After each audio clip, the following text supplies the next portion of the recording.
guys! Welcome to my YouTube channel. Today, ang isi-share ko naman sa inyo is paano nga ba tayo magbabayad ng ating Smart Postpaid Plan using Shopee or Shopee Pay ang gagamitin natin. Okay, let's proceed. Hanapin natin ang ating Shopee application na naka-install sa ating cellphone. Ito nga, no? Ayan, i-click lang natin yan. Then, kapag naklik mo na siya, ito na yung lalabas. Kapag nandito ka na sa main page nila, then makikita natin guys, itong load. Yan. Ayan o, may makikita ka dyan. Load. Bills and travel. Ito. I-click mo lang yan. Yan, i-click natin. Yan, naklik na natin. So, may mga ganitong i-X mo lang yan pag lumabas. So, ang gagawin natin nga guys, ang babayaran natin is yung ating Smart Postpaid Plan. So, hanapin natin dito sa baba, i-browse mo pa baba. Ayan. So, makikita natin guys, ito mobile plan. Yan, mobile plan. Click mo yung mobile plan. Yan. Pag naklik mo na, then dami dito. Ang pipiliin natin is ang Smart. Pwede rin ito. Yan, Smart. So, pindutin natin yung Smart. Kasi Smart yung babayaran natin. So, ang gagawin niya guys, ilalagay natin yung account number, identifier, and amount. Okay? So, ang account number, makikita mo ito sa yung billing statement. So, ako, usually kasi nagbabayad talaga ako dito. Using nitong Shopee. So, ito, nandito na. Pag pindot ko nitong aking nandito na agad yung account number. Kasi parang natatandaan ng cellphone ko yon. So, automatic. Hindi ko na itatype. Pero, syempre, kahit na automatic, i-check ko pa rin kung tama yung number. Para sure. So, i-check natin kung tama yung number, guys. Para talaga papasok yung payment mo sa yung account. Talagang mabayaran yung Smart mo. So, ang identifier natin, guys, ay ang iyong cellphone number. So, ito-type ko yung aking cellphone number. Yan. Ito-type natin. So, syempre, ensure mo pa rin kung tama, ha? I-double check mo. Ayan. So, tama naman. And syempre, yung amount. So, ako kasi plan 1499. Yan, 1499. Ayan, saktong-sakto. Pero, pwede naman gawin ko na lang 15. Para wala nang butal, no?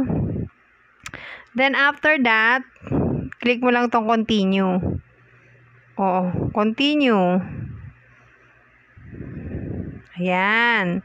So, pag naklik mo na guys yung continue, ito na yung lalabas sa yung screen.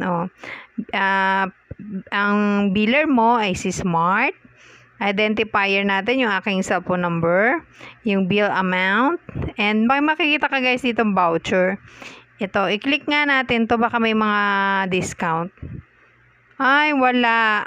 So, there's no voucher available. Okay. So, next, wala naman akong coins. Payment option, ang gagamitin ko nga guys, is Shopee Pay. Pero pag kinlik mo to, may mga lalabas pa dito eh. Pwede rin palang gamitin ng e-wallet, yan, then Shopee Pay. Yan.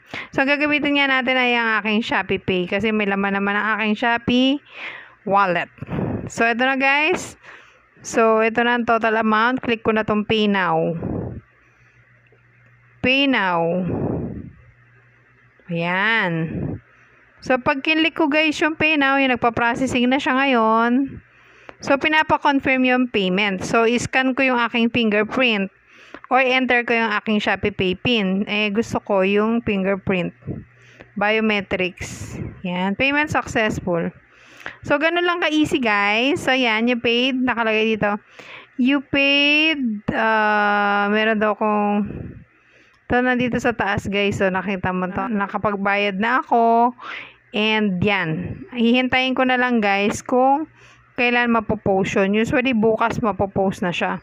Pwede mo rin siya guys i-check dito Diba may dito sa baba may me. Tingnan mo dyan yung me. Yan. Ayan nakalagay dito. Ito digital purchase. Diba may makilaka digital purchase. View my paid bill. Click, i-tap mo yan. Ayan. Ito, nakita mo? Order fulfilled. Ito yung postpaid plan. Tapos pag i-click mo yan, ito, i-click natin to, nandito yung details, guys. So, ang details, nandito nga yung account number ko, yung smart identifier, bill amount, order ID. Yan, ito yung order ID natin. So, kapag meron kang mga inquiry, pwede mong bagay sa Shopee yung order ID. So, hintayin ko na lang tomorrow kung ma-post na siya sa aking smart postpaid account na to ensure na talagang bayad na ako. So, usually naman, mapopost din agad yan. Pag na-post na yan, guys, mapupunta niya na yan. Kasi ito, to receive pa lang siya eh. Mapupunta na yan sa completed kapag okay na. O, yan. Ito yung mga pinagbabayaran ko dati. So, kung to receive, ibig sabihin, ipopost pa lang. So, as of now, hindi pa natatanggap ni Smart yung payment ko. So, waiting pa lang tomorrow. So, yun lang guys. Mabilis lang naman to. Try nyo rin. And for sure naman, mababayaran naman ito ng Shopee. Ilang beses na ako nag-try magbayad ng aking mga bills using Shopee Pay. Okay, thank you so much guys for watching this vlog. Goodbye.